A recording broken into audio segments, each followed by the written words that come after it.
Okay, guys. Well, thank you very much again, Shirley and Bill, for the information.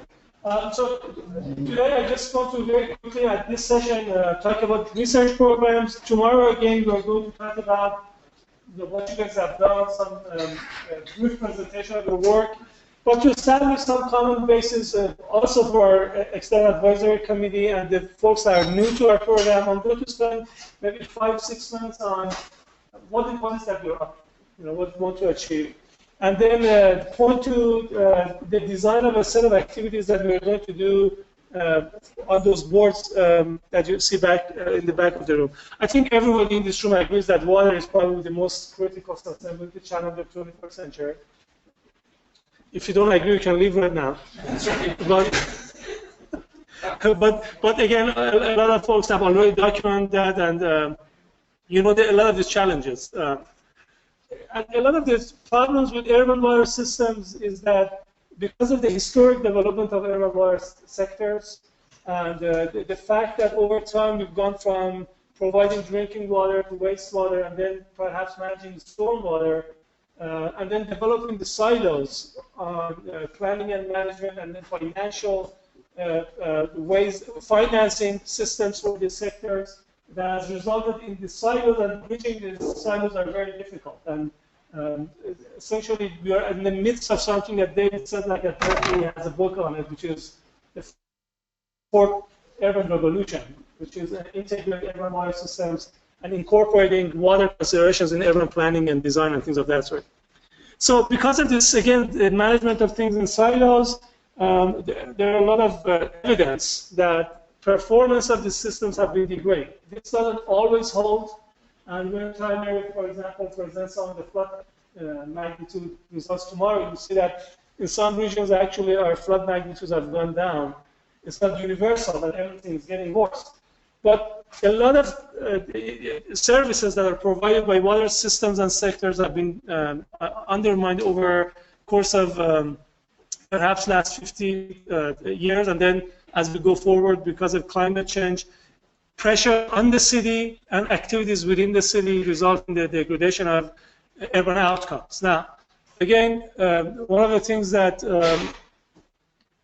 utility managers talk about, at least, is that their model, the management model, is a service-oriented management and financing.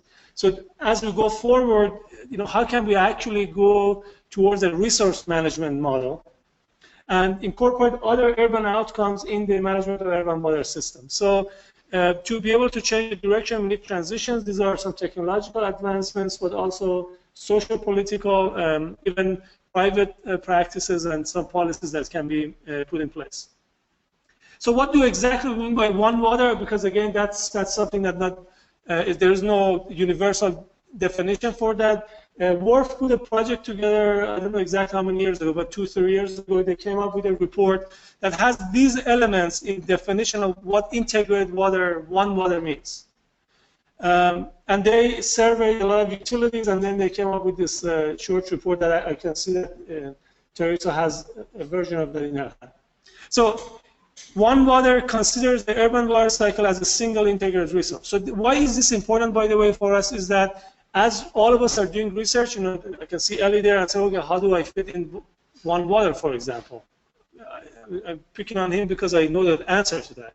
But understanding how urban water moves is a big component of one water management, right? Because we want to understand all of urban water fluxes as an integrated system, rather than, again, treating drinking water separate from stormwater, separate from the wastewater, because this understanding is essential if you want to do reuse and recovery and have a kind of resilient system.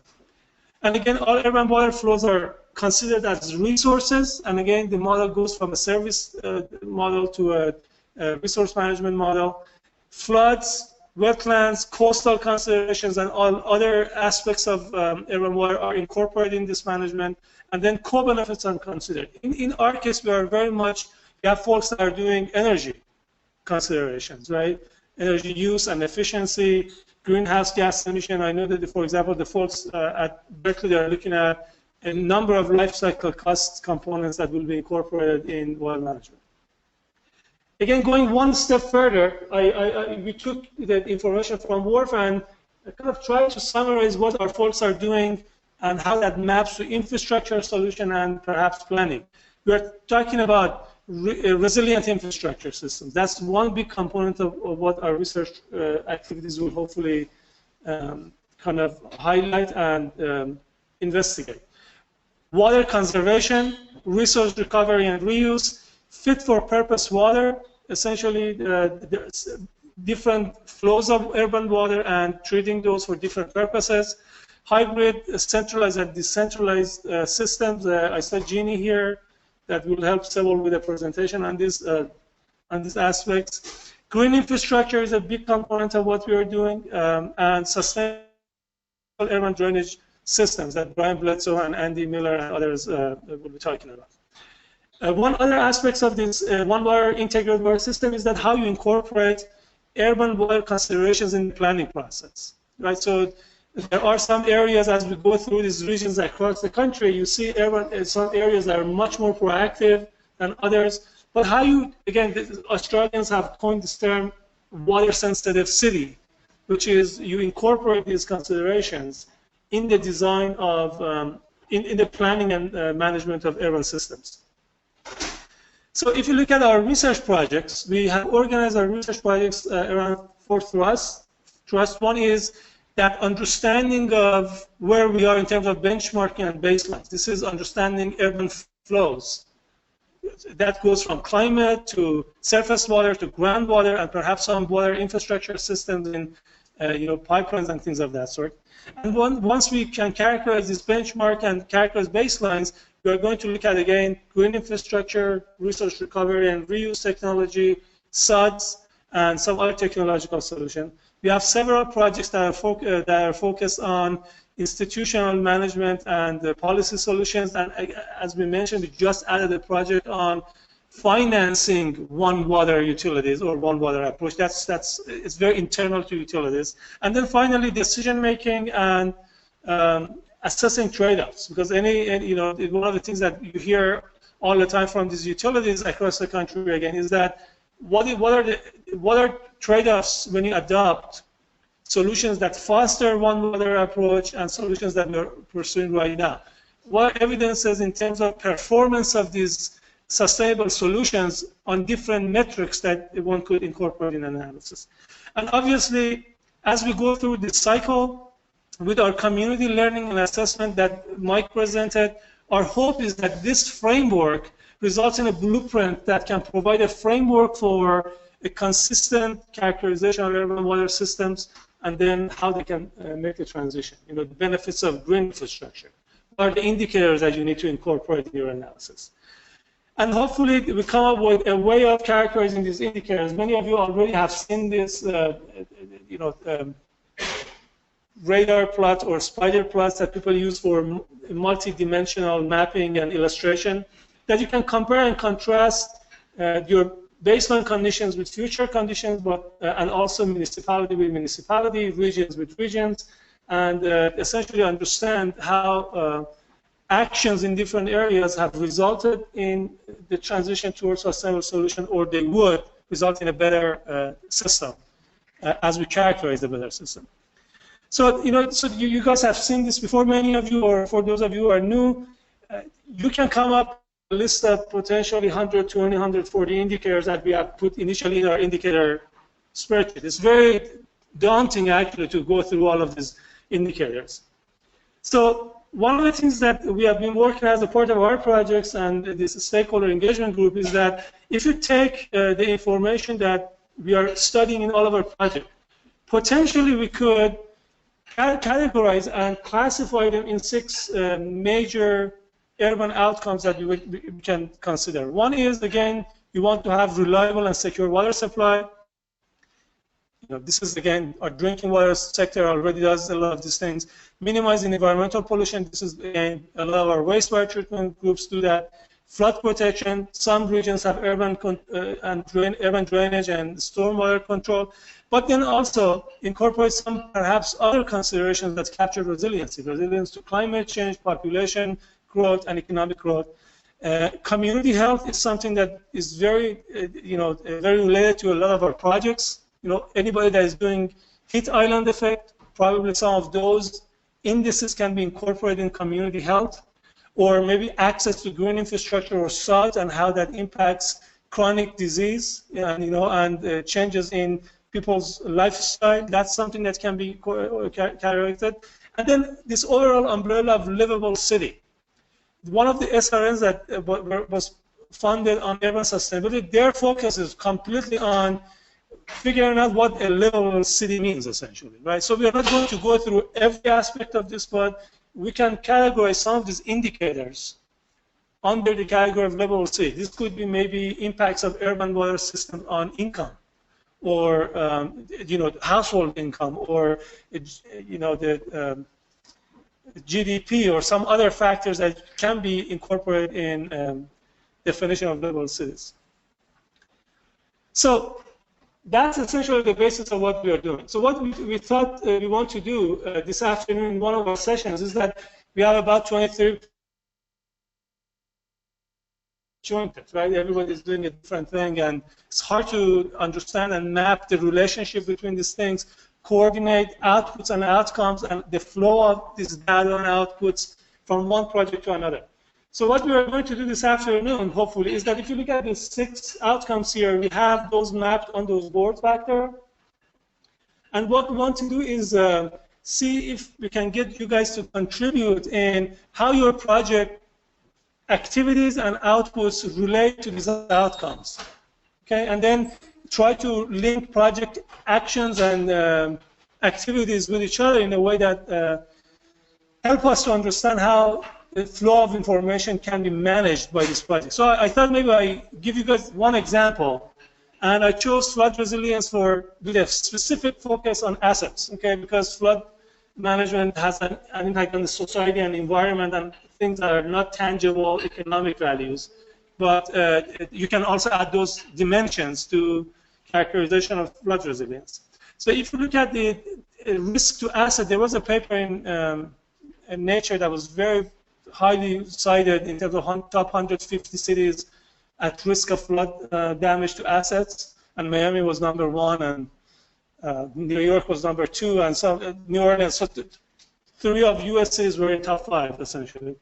So if you look at that and you want to characterize, potential damage to assets due to flooding, one could say that you need to do some sort of likelihood of different type of flood frequency analysis with potential asset loss, probability multiplied by consequences, essentially. And then go back one step, we need damage curves that we need to put together in terms of assets, and then asset susceptibility to damages. Go back one step, we need flood inundation mapping, asset exposure maps, and then we need hydraulic modeling to be able to find the exposure and susceptibility, and then to be able to do hydraulic modeling, we need to have the precipitation events map. So if you look at this, Jim is doing not necessarily only focus on IDF, but the characterization of precipitation intensity and duration, right? So that becomes Jim's project at Princeton. And perhaps Morgan is doing some other work with other mechanisms, other models that he's looking at intensity, duration, and frequency of this work. Brian and Andy are doing hydraulic modeling, right? Now, a challenge in all of our projects is that the scale, both in terms of time and spatial scale, may not necessarily match in what Brian is doing with what Jim is producing. It may or may not be. But our goal is that hopefully with this exercise, we can at least get you guys to go by the board, talk about it, and maybe some immediate actions come out of this that we need to coordinate the type of IDF curves that Jim is producing is useful for Andy and Brian to be able hydraulic modeling. And then this hydraulic modeling is something that will then NASHIP will use with, we are using HAZUS. Many of you guys probably have heard HAZUS modeling from FEMA, which is mapping assets and susceptibility to damage. Once you guys have flood depth and surface area, then you can take it, put with LiDAR information and asset stock maps, and then characterize potential average annual loss due to different type of floods, right? So our hope with that exercise is that can we look at those 6 outcomes and go back and link different project tasks and activities, or perhaps milestones, with data and try to see what is linked with what, then we can get those. And in that Trust D, which is integration, synthesis, and decision making, bring this in a way that by the time we are done, there is a clear relationship between this. So those are designed to do that. I know it's a very challenging task. This is probably the easiest example because this has been done before. You can identify these items. Obviously, we've simplified it here, but you go to livability. Well, that's very difficult to map, and we recognize that difficulty. But our hope is that at least we can make an attempt to achieve that purpose. So in one of our sessions, Sarah, I think we have an hour to do that, right?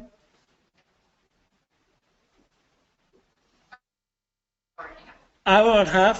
So this is a lot of time for conversations and see how activities from your projects need to be coordinated as we go forward. Does it make sense, guys? Do you have any questions? What do you want to achieve? Again, we recognize it's very difficult. It's not an easy task to do.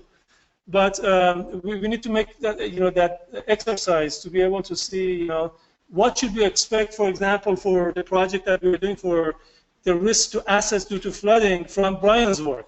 Brian, I'm picking on you because you're right there.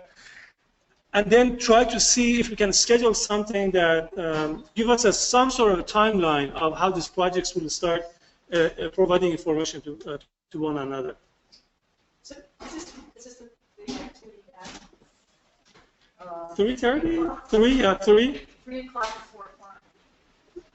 I can't tell. It looks like it's in talks. I can't tell. So when do you want to see it? So the afternoon exercise, by the way, are all facilitated. There is no presentation, right? You're not planning to present anything. So afternoon is very, it's all communication, right? So it says research coordination. Let's see what that says. 3 to 4. It's 3 to 4. Facilitated discussion, research coordination, and project mapping, brainstorming, and again trying to see how our outcomes and outputs link with each other as we go forward. There is talking on this green line. Am I talking? Are you? Briefly, but it'll be mostly work ethic. Okay, got it. All right. Yeah. So is there any question?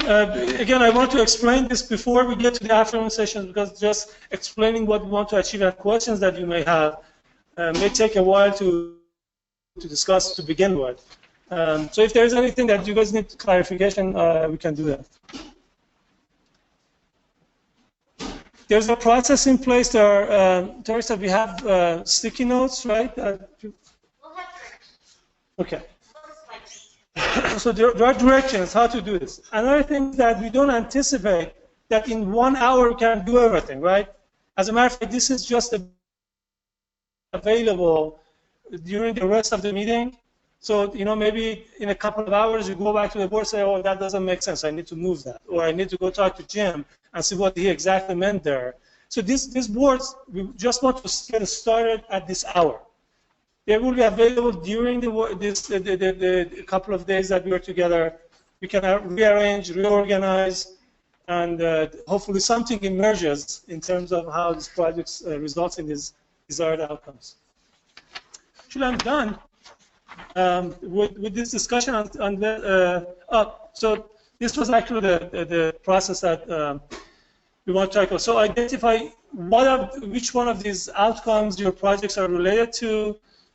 Find connections with other projects, make connections to potentially to the undergraduate research program if there are something that you want to link, or stakeholder engagement efforts that you're doing. Think about those aspects as well. Think about both scale in geographic terms and spatial scale and temporal. Are you doing this or historic past or current conditions or also future climate, future population? Think about some of these indicators that we've been discussing over the course of past year, and then make this connection between project outcomes and milestones, if possible. Okay. Well, thank you, guys. I think lunch is here. Yes, ma'am. So the UK waterfront is agenda first. Do the 131. That's during lunch. That's during lunch. It will be a talk. I go to webinar that somebody from UK will present it. For an hour. I think it's like a 30-minute presentation, right? So they'll be on at 12:15, and they have about a 20, 25-minute presentation. There'll be time for questions. And then We're we're trying to keep it to 45 minutes so you can have some time afterwards. And as you guys hear this, maybe there's opportunity to just ask those questions. Maybe we can build that project or develop that project. Okay, guys, have a good lunch and let us know if you need anything.